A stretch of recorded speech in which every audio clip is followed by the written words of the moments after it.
our next speaker, please? There we go, Mike Moyle.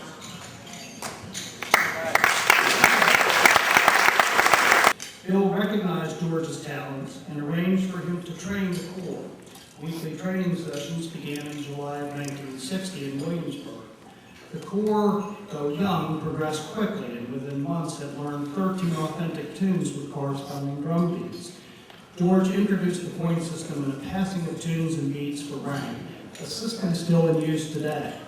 Also, continuing today is Mr. Carroll's unique policy of having seniors instruct the juniors.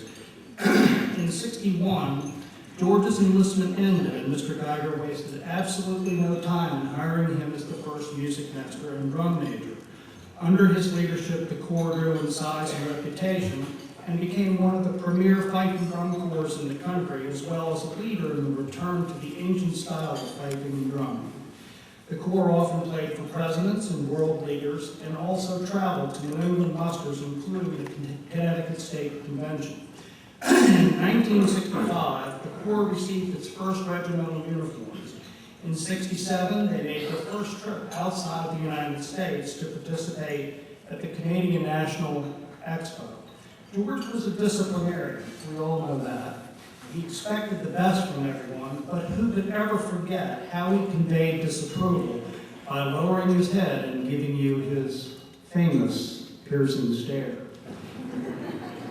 George remained with CW until '71 when he left to establish a corps for Disney World in Florida.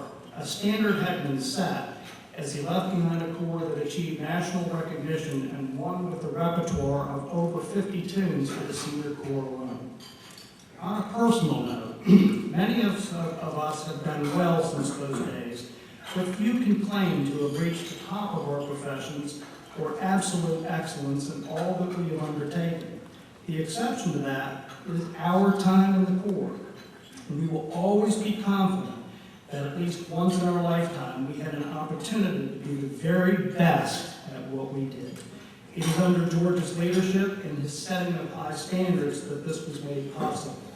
It is certain that Mr. Carroll has done almost more for fifing and drumming in America and the return to the ancient style than anyone else. It is my honor, and with great pride on behalf of all alumni, that I ask you to take this special moment to thank Mr. Carroll for his contributions in making the Corps into one of the finest in the United States, a true icon of Colonial Williamsburg. Fifers and drummers, Mr. George Carroll.